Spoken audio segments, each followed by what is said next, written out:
Before we begin, we'd appreciate it if you'd let us know in the comments where you're tuning in from and the exact time you're hearing this account. We're always interested to learn which parts of the world these recorded stories managed to reach and at what hour. The winter of 1894 brought more to Salem, Massachusetts, than just the harsh chill of the season. It marked the beginning of what would become one of the region's most perplexing and disquieting enigmas. The Hargrove estate, a once admired Victorian mansion on the outskirts of town, stood as a testament to family fortune and social standing. But by the time spring arrived, the Hargrove name was spoken only in hushed tones, if it was mentioned at all. Eleanor and Margaret Hargrove, unmarried sisters in their 30s, were regarded as eccentric yet respectable members of Salem society. Their father, Thaddeus Hargrove, had amassed a fortune in textiles before his passing in 1886, leaving the sisters to carry on the family legacy. They were recognized for their generous contributions to the local church and their impeccable manners, though few could claim to know them intimately.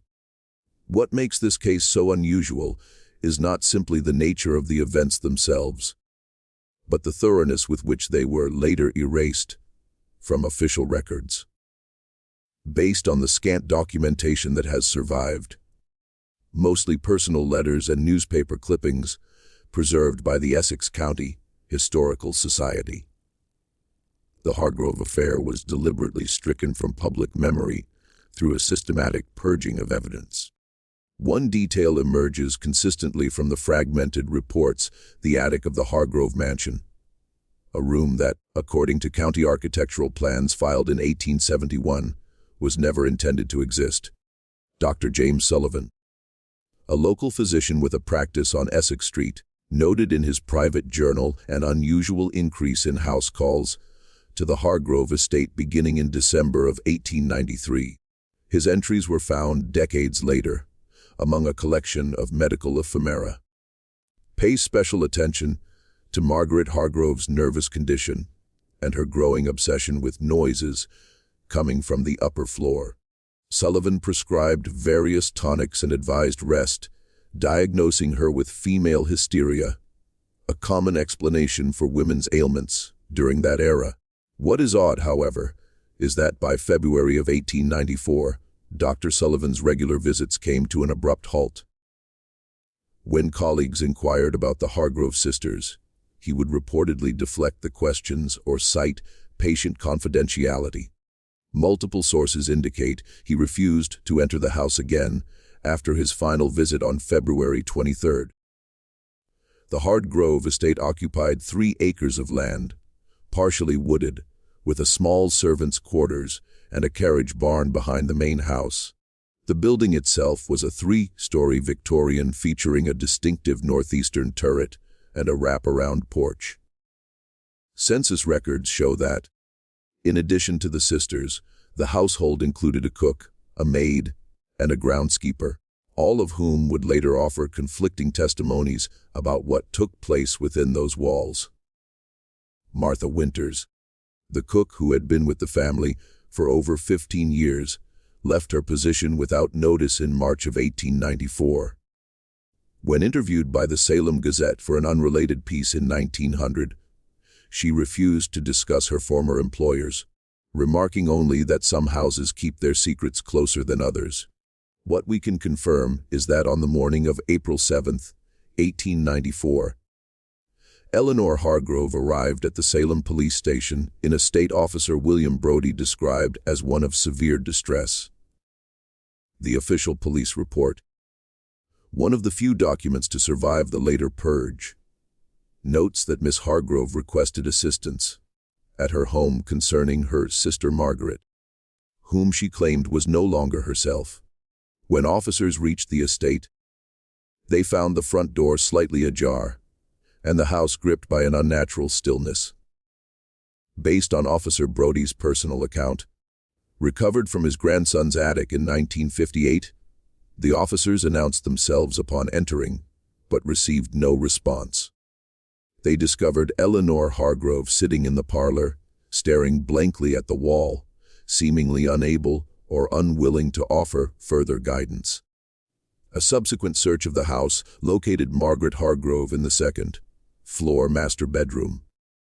Officer Brody described her as perfectly composed, seated at her vanity arranging her hair, as if preparing for a social engagement. When questioned about her sister's concerns, Margaret reportedly smiled and said, "Eleanor has always been prone to flights of fancy. Nothing is wrong here." The officers, finding no evidence of disturbance or criminal activity, had no choice but to leave.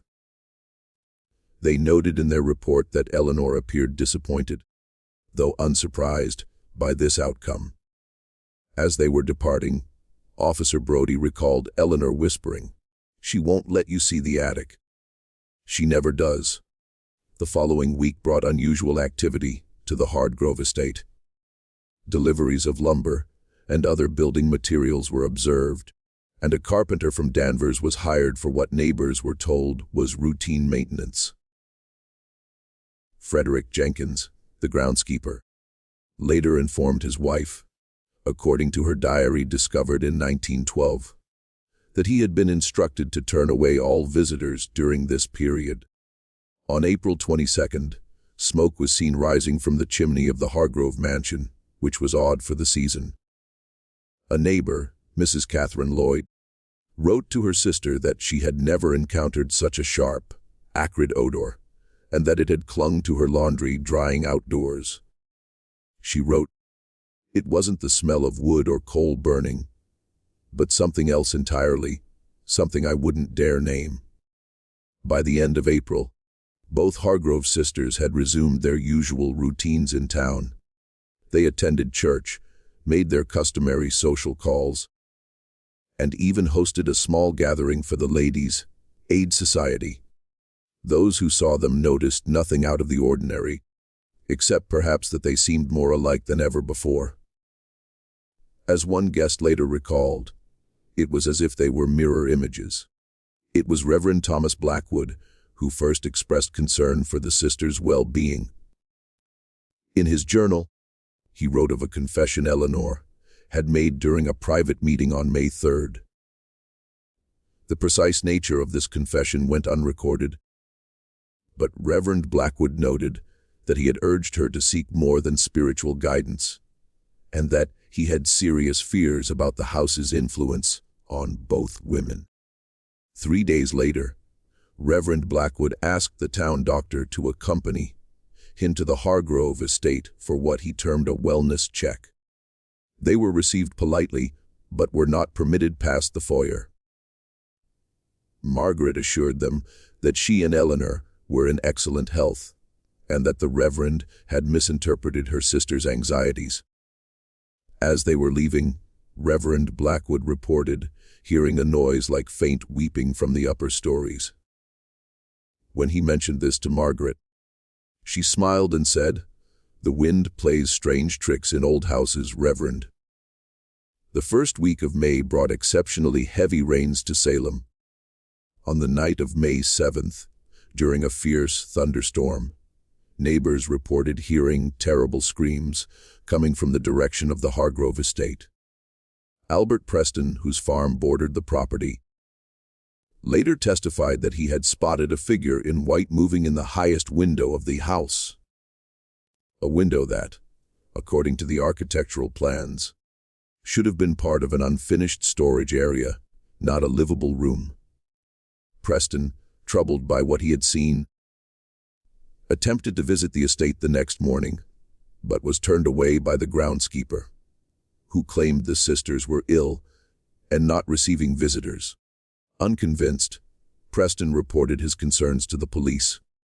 Officer Brody, along with the town's new health inspector, called at the Hargrove estate on May 9th.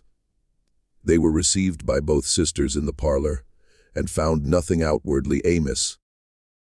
When questioned about the reported disturbance, Margaret explained that a window had been left open during the storm, causing a shutter to bang repeatedly against the house. As for the figure in white, She suggested it could have been a curtain stirred by the wind. The health inspector asked to see the upper floors, citing concerns about potential water damage from the heavy rain. According to his report, which was filed with the town clerk and later removed, his inspection of the second floor revealed nothing unusual.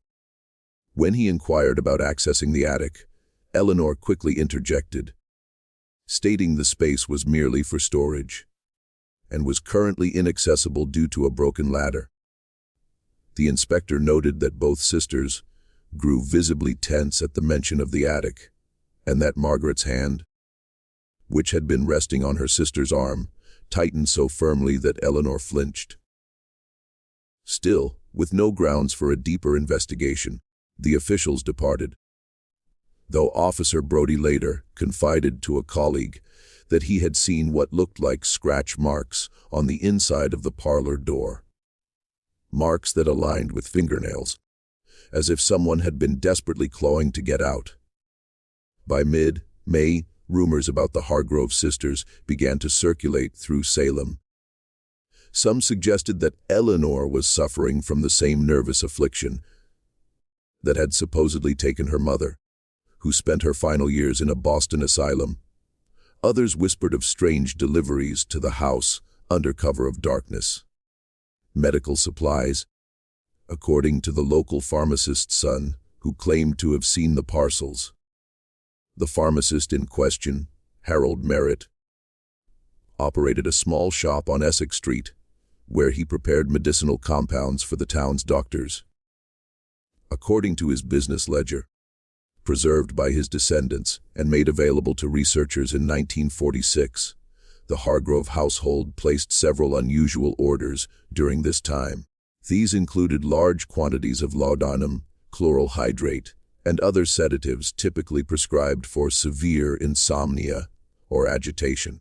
Most notable was an order placed on May 21st for items more commonly found in a hospital: bandages, surgical spirits, and enough plaster of Paris to make a full-body cast. When Dr. Sullivan questioned Margaret about these purchases, she reportedly explained they were assembling a care package for a cousin injured in a Connecticut railway accident. No record of such an accident exists in period newspapers, nor do family records mention any cousins in Connecticut. This inconsistency went unnoticed at the time, but emerged years later, when the scattered case documents were assembled. It was during this period that Eleanor Hargrove ceased appearing in public entirely. Margaret explained her sister's absence as due to a lingering illness requiring rest and solitude. She continued to attend social events alone, representing the family in Salem society with remarkable poise. Gertrude Hathaway, who worked as the Hargroves' maid during this time, later told her daughter, as recorded in the daughter's memoirs, published in 1928, that she had been expressly forbidden from entering Eleanor's bedroom to clean or deliver meals. Miss Margaret said her sister was extremely sensitive to disruptions and needed absolute quiet. Hathaway recalled, "All meals and necessities were to be left outside the door, and I was never to knock or try to speak with Miss Eleanor directly." Hathaway also observed a curious ritual that began in late May. Every evening at exactly 8 o'clock, Margaret would go upstairs carrying a tray with tea and a small decanter that smelled strongly of medicine. She would disappear for about an hour before returning with the tray, often bearing untouched food, but always with an empty decanter. On June 2nd, a fire broke out in the servants' quarters behind the main house. While the blaze was quickly controlled and caused little damage, it brought the fire brigade onto the property. Thomas Collins, a volunteer firefighter, reported seeing movement in the highest window of the house as the brigade was packing its equipment. When he pointed this out to Margaret Hargrove, she reportedly stared at the window for a long moment before stating, "That's impossible. No one is up there." Collins later told his fellow firefighters that he had clearly seen a pale face pressed against the glass, though he admitted the distance and poor light may have deceived his eyes. What he described with more certainty, however, was Margaret's reaction. She didn't look surprised or puzzled, he said. She looked frightened, and then she looked angry. In the days following the fire, Hathaway noticed increased activity on the third floor. In her daughter's account, she described hearing furniture being dragged around and the sound of hammering from the attic space. When she asked about the noises, Margaret explained they were finally fixing damage from a roof leak that had occurred the previous winter. The following Sunday, Margaret Hargrove attended church alone once more.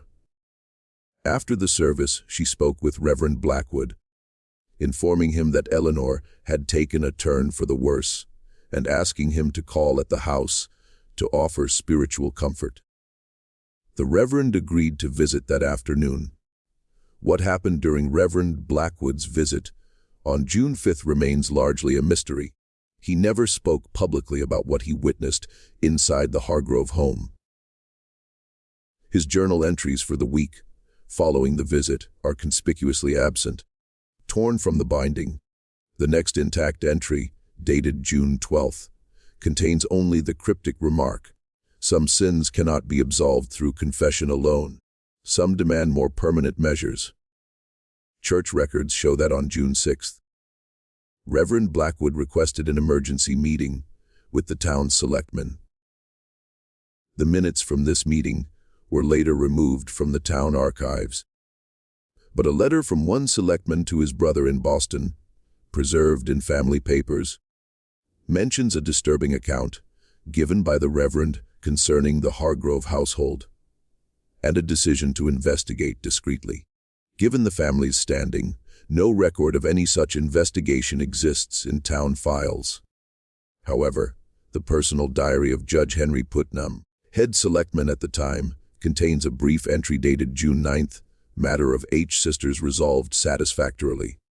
RBS concerns unfounded. Case closed by unanimous decision. On June 15th, Margaret Hargrove announced to the Ladies' Aid Society that she and Eleanor would be traveling to Europe for an extended stay, hoping the change of climate would help her sister's health.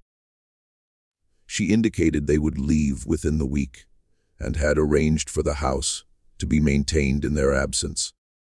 What makes this announcement especially suspicious is a discovery made years later. Passenger manifests from all ships leaving Boston for European ports in the summer of 1894 show neither Eleanor nor Margaret Hargrove listed. Even more curious is a find made in 1917 when renovations to a Boston hotel revealed a trunk concealed in a sealed wall cavity. The trunk held women's clothing from the 1890s, including several dresses with the initials E.H. stitched on the collars. Also inside were train tickets to Montreal dated June 16, 1894, in the name of M. Harrington.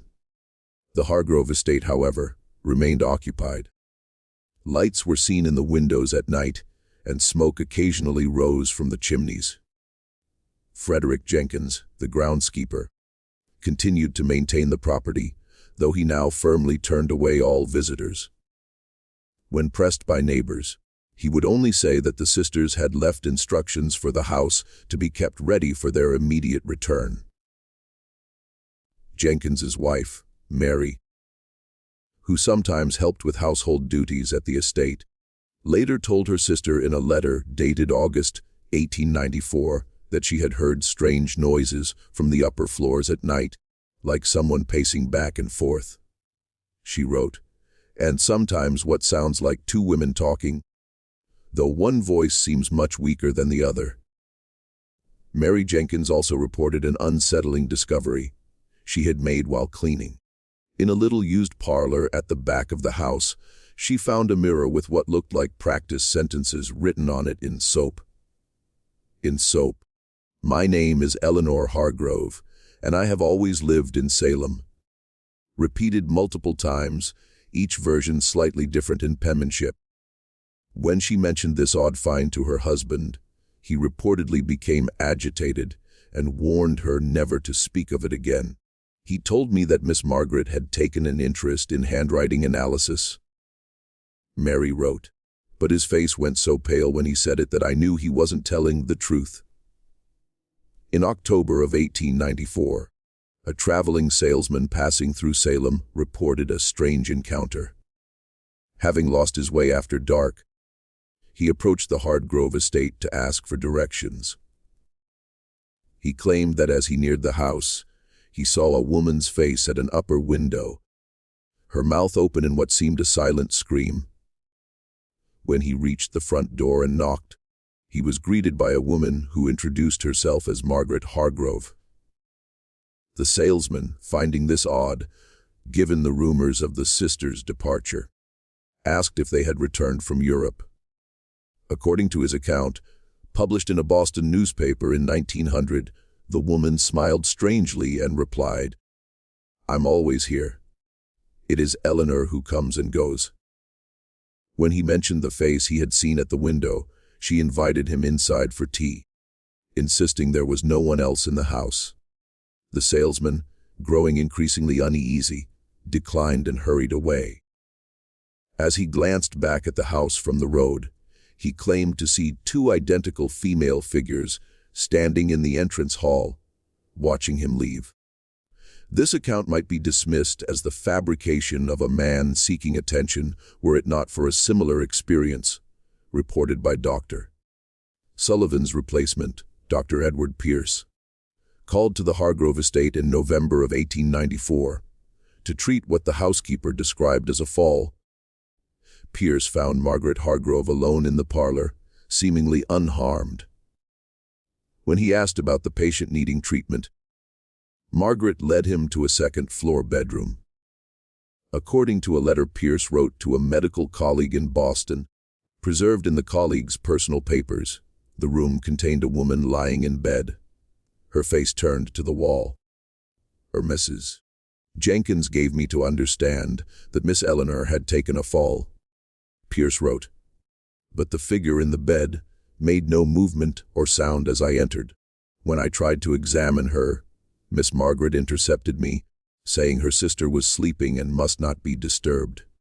She then proceeded to describe symptoms: bruising, pain in the rib cage, with such precision that I found myself writing a prescription without having examined the patient at all. It was only as I was leaving that I realized the strangeness of what had happened. Pierce concluded his letter by noting that as he descended the stairs, he glanced back to see Margaret standing on the landing, whispering intensely to someone just out of sight. I cannot shake the feeling, he wrote, that I was deliberately prevented from confirming the identity of the woman in that bed, if indeed there was a woman there at all. Pierce's suspicions were apparently strong enough to prompt a second visit to the Hargrove estate the next day, ostensibly to deliver medication. This time, he was met at the door by Eleanor Hargrove, who appeared in good health and claimed no knowledge of any fall or injury. When Pierce mentioned speaking with Margaret the previous day, Eleanor's expression reportedly changed. She looked at me with what I can only call a moment of pure panic. Pierce wrote, before composing herself and saying, "My sister is confused at times. She worries unnecessarily about my health." When I asked to speak with Margaret directly, Eleanor told me she had gone to Boston for the day. As our conversation ended, I heard what sounded like footsteps on the floor above, though Eleanor insisted we were alone in the house. The winter of 1894 to 1895 was especially harsh in Massachusetts. Heavy snowfall isolated many homes, including the Hargrove estate. The people of Salem gave little thought to the sisters during this period, assuming they were still in Europe. One exception was Eliza Carter, whose property shared a northern border with the Hargrove land. In a letter to her daughter dated January 1895, Carter described seeing smoke from the chimneys of the Hargrove house during a blizzard. More disturbingly, she claimed to have seen a woman's figure in the garden one morning, after a heavy snowfall, standing perfectly still among the dead rose bushes, wearing only a nightdress despite the freezing temperature. When Carter called out to the figure, it reportedly turned toward her with an expression of desperate pleading, before another woman appeared from the house, wrapped a blanket around the first woman, and led her firmly back inside. Carter, concerned by what she had witnessed, tried to visit the house later that day, but found the gates locked and received no answer to her calls. It wasn't until March of 1895 that Margaret Hargrove reappeared in town, attending a charity function at the town hall. She explained they had returned from Europe earlier than planned due to poor traveling conditions, and that Eleanor remained at home, still recovering from her illness. Those who met Margaret at this event described her as changed. She wore her hair differently, spoke more assertively, and displayed mannerisms some longtime acquaintances found unfamiliar. Most striking was her response when Reverend Blackwood inquired specifically after Eleanor's health. According to multiple witnesses, Margaret smiled oddly and replied, "Eleanor and I understand each other perfectly now. We are more alike than ever before." Reverend Blackwood, visibly disturbed by this encounter, tried to visit the Hargrove estate the next day, but was turned away by the groundskeeper. A note in his journal reads, "I fear my earlier inaction has led to something irreversible. The woman who calls herself Margaret Hargrove is not the same person I knew last year. Something fundamental has changed, but whether in her appearance or her very nature, I cannot say with certainty." Throughout the spring and summer of 1895, Margaret Hargrove maintained a visible presence in Salem society. She attended all the appropriate functions, made the expected charitable donations, and even joined the town committee organizing the Independence Day celebration. If anyone found it strange that Eleanor never appeared in public, they kept such opinions to themselves. One persistent rumor from this period involves a discovery made by a delivery boy in August. Bringing groceries to the Hargrove kitchen door, he reportedly glimpsed a woman locked in a pantry, her face pressed against the small window in the door.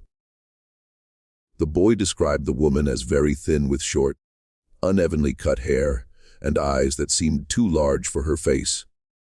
When he asked Mrs. Jenkins about what he had seen, she allegedly burst into tears and begged him never to mention it to anyone.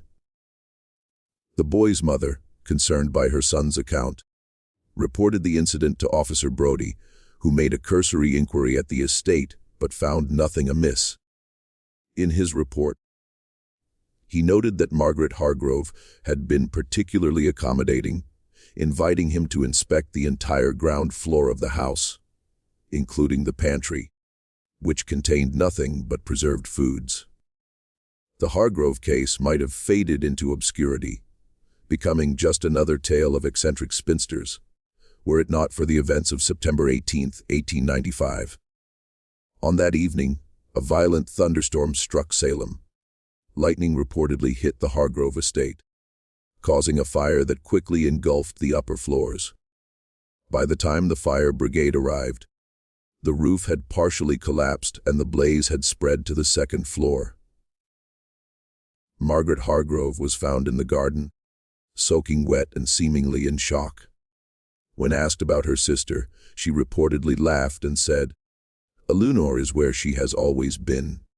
As firefighters battled the blaze, a section of the attic floor gave way, revealing a space that, according to several witnesses, should not have existed. The architectural plans for the house showed no room in that location, only support beams and insulation. What was discovered in that hidden space has been systematically removed from all official records. The fire brigade's report for that night is missing from the town archives. The newspaper account of the fire omits any mention of unusual discoveries. Even the death certificate issued afterward refers only to remains recovered from the fire, with no indication of identity. However, personal accounts collected years later tell a different story. Thomas Collins, the same firefighter who had reported seeing a face at the highest window months earlier, confided to his son on his deathbed in 1931 that what they found in the attic of the Hargrove mansion was not something that should have been possible. According to this account, the hidden room contained evidence of long-term habitation: a bed, a chair, and various personal items. Most disturbing was the discovery of what appeared to be 2 sets of women's clothing, identical in every respect, laid out as if for inspection. Collins described scratch marks covering the inside of the door and walls, some deep enough to have splintered the wood and drawn blood, judging by the dark stains. Collins also claimed they found a collection of personal items, arranged on a small table: hairbrushes, holding different lengths of the same color hair, several pairs of gloves of slightly different sizes, and a notebook filled with handwriting exercises, the same phrase written over and over in progressively more similar styles. The phrase, according to Collins, was, "I am Margaret Hargrove." Most disturbing of all was Collins's description of a mirror positioned at the foot of the bed, angled so that anyone lying there would see their own reflection. The glass had been broken, but fragments remained in the frame. On the wall behind where the mirror had hung, someone had scratched a message into the plaster: "She is becoming me." Dr. Pierce was called to the scene to examine the remains found in the debris. His medical notes, which he kept separate from his official report, describe extensive evidence of restraint and prolonged confinement. He also noted unusual physical anomalies he could not readily explain, concluding only that the deceased had been subjected to conditions incompatible with normal human survival for an extended period. In a private letter to a former medical school colleague, Pierce elaborated on his observations. The body recovered from the attic room presented a most perplexing case. Though severely damaged by the fire, certain features remained discernible. The hands showed evidence of healing fractures consistent with repeated trauma, possibly self-inflicted in attempts to escape confinement. More disturbing were the indications of deliberate alterations to the subject's appearance.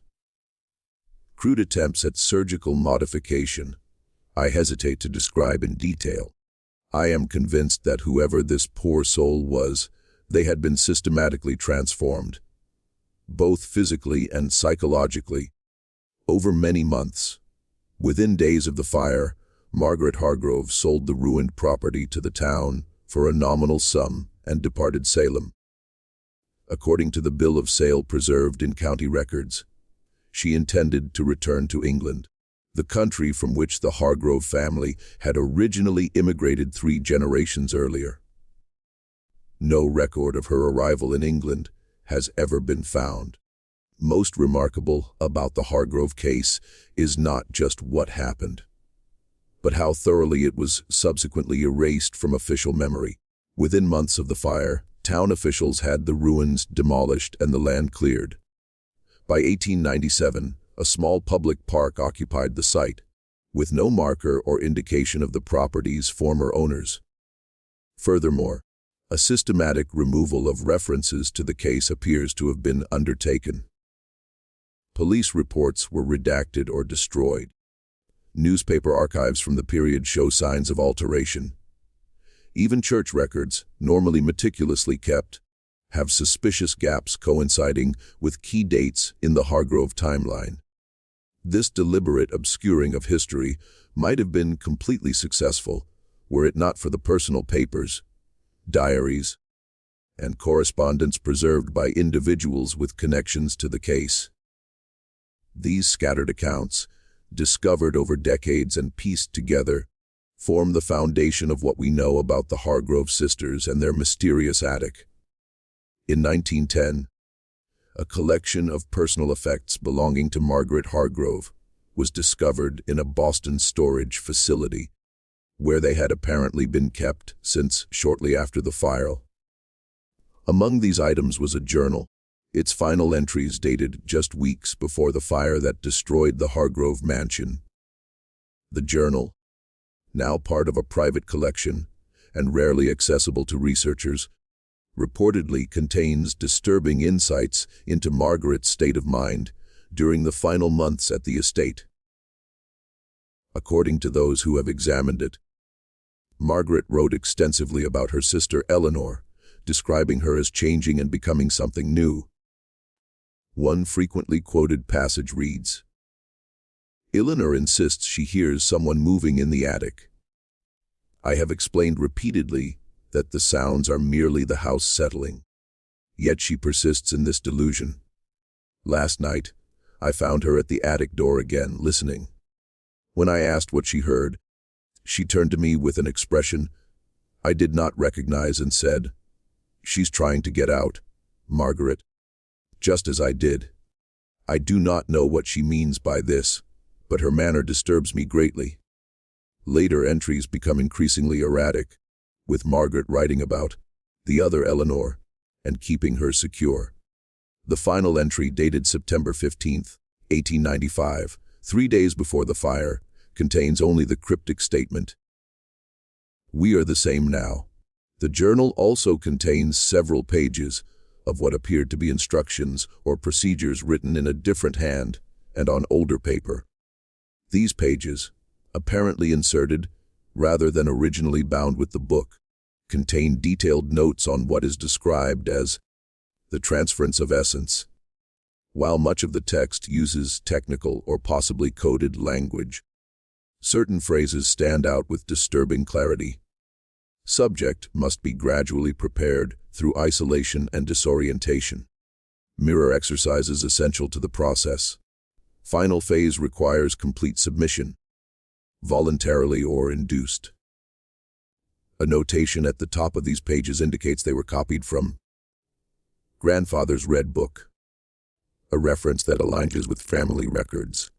Sharney and Frau Seidler's grandfather had been involved with certain esoteric societies in England before immigrating to America in the early 19th century.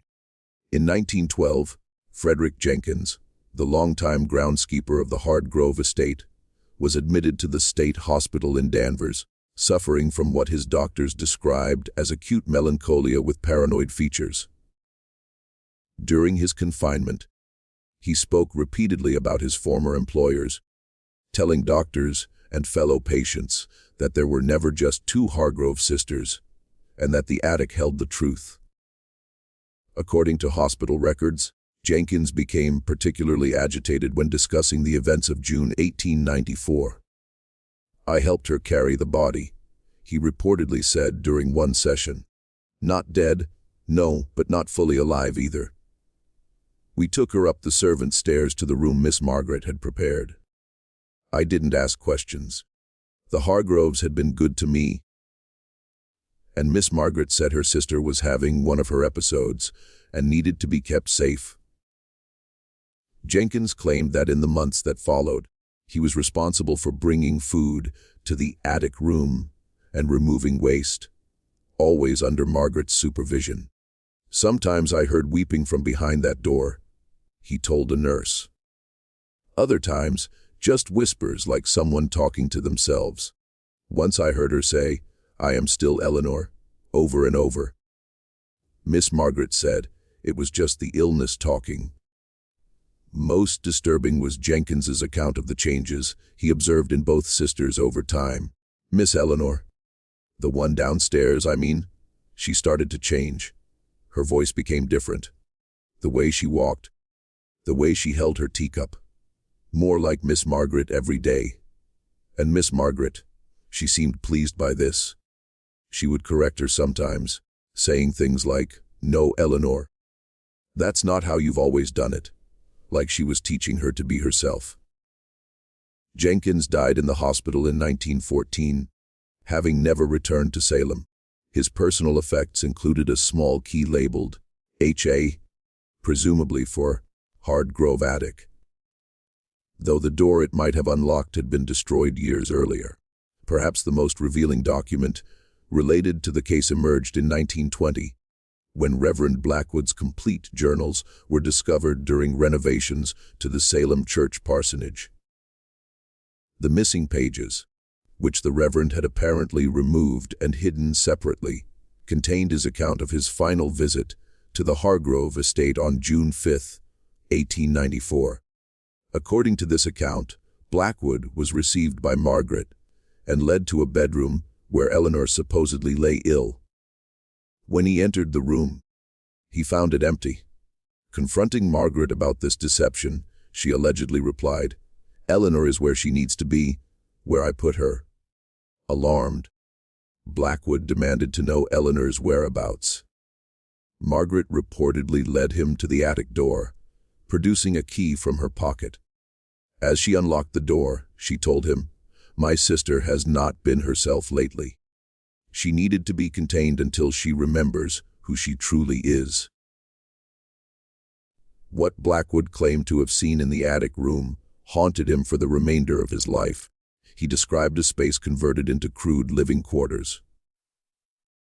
A bed, chamber pot, and small table. The windows had been boarded over from the inside, allowing only thin slivers of light to penetrate. Most disturbing was his description of Eleanor Hargrove, whom he found sitting in a corner of the room, her appearance so altered that he initially failed to recognize her. According to Blackwood, Eleanor's hair had been roughly cut short, and she wore a nightgown soiled from extended wear. When she saw him, she reportedly showed no recognition, only whispering repeatedly, "She's trying to become me. She practices in the mirror." Blackwood's account continues with his confrontation of Margaret, who allegedly explained that Eleanor had begun to exhibit dangerous tendencies and required seclusion for her own protection. When he threatened to report this imprisonment to the authorities, Margaret's demeanor reportedly changed entirely. "She looked at me with such coldness," Blackwood wrote, "and said words I shall never forget. By the time you return with help, Reverend, you will find Eleanor downstairs taking tea in the parlor, perfectly composed and bewildered by your accusations. Who do you think they will believe? Two respected ladies of this town, or a minister known to harbor unnatural interests in the spiritual afflictions of vulnerable women?" Faced with this implicit threat to his reputation and the disturbing possibility that he might not be believed, Blackwood made what he later described as the greatest moral failure of my life. He left the Hargrove estate without taking immediate action, intending to consult with town officials the following day. By the time he returned with the police on June 6th, he found exactly what Margaret had predicted Eleanor seated in the parlor, perfectly groomed and apparently in good health. She expressed confusion at the Reverend's concerns and invited the officers to inspect the house, including the attic, which was found to contain nothing but usual household storage. Blackwood's journal entry concludes with a haunting observation. "As I left in humiliation, Eleanor took my hand and whispered something that chills me still. 'I am not who you think I am.' Whether this was a plea for help or a confession of some darker truth, I cannot say with certainty. But I believe now that the woman I saw in the attic and the woman who sat in the parlor the next day were both Eleanor Hargrove, and yet somehow they were not the same person." The Reverend died in 1916. His reputation in Salem was somewhat diminished by what many perceived as an unhealthy obsession with the Hargrove case. His journals remained hidden until 1920, by which time most of the principals in the case had either died or disappeared. In his final years, Reverend Blackwood had repeatedly attempted to interest authorities in reopening an investigation into the Hargrove affair. His efforts were largely dismissed as the ravings of a man in declining mental health. However, among his personal effects was found a collection of carefully preserved newspaper clippings detailing missing persons cases across New England between 1895 and 1915. Each clipping had been annotated in Blackwood's handwriting, noting similarities in physical appearance between the missing women and Eleanor Hargrove. Most strikingly, several of these cases involve reports of a well-dressed, cultured woman seen in the vicinity shortly before the disappearance, and Blackwood had circled these descriptions and written in the margin, M.H. Still practicing her art. Well, one such case from 1900 involved the disappearance of a librarian in Portsmouth, New Hampshire. According to witnesses, the woman had been engaged in conversation by a refined lady from Boston on the day she vanished. The description of this visitor, tall with auburn hair and an aristocratic bearing, matches known descriptions of Margaret Hargrove.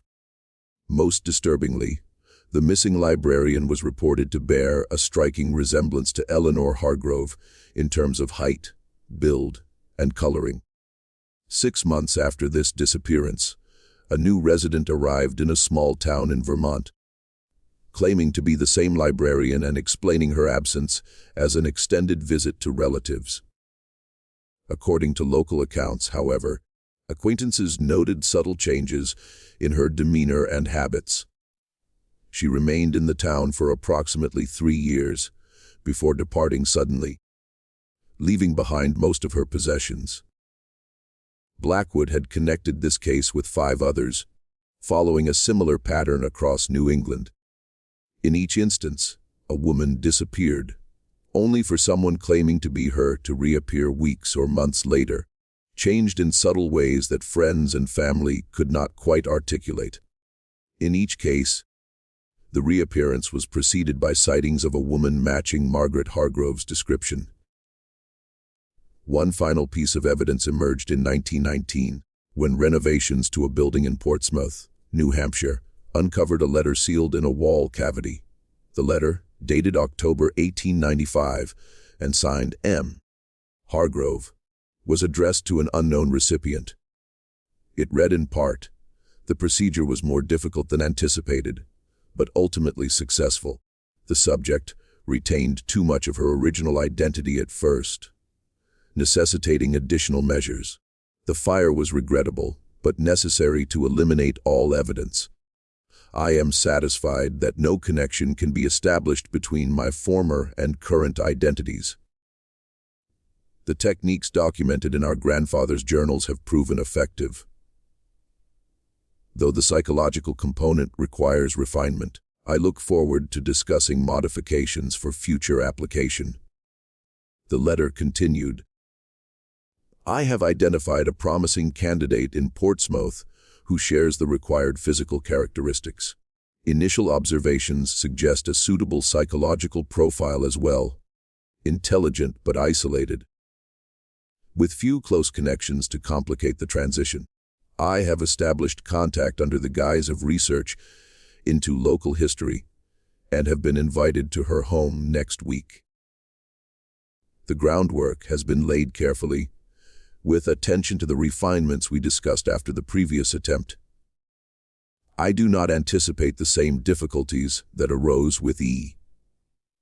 The letter was turned over to authorities in Portsmouth, but was subsequently lost or destroyed before it could be properly investigated.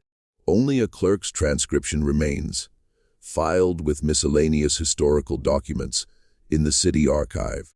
What actually transpired in the attic of the Hargrove mansion may never be fully known.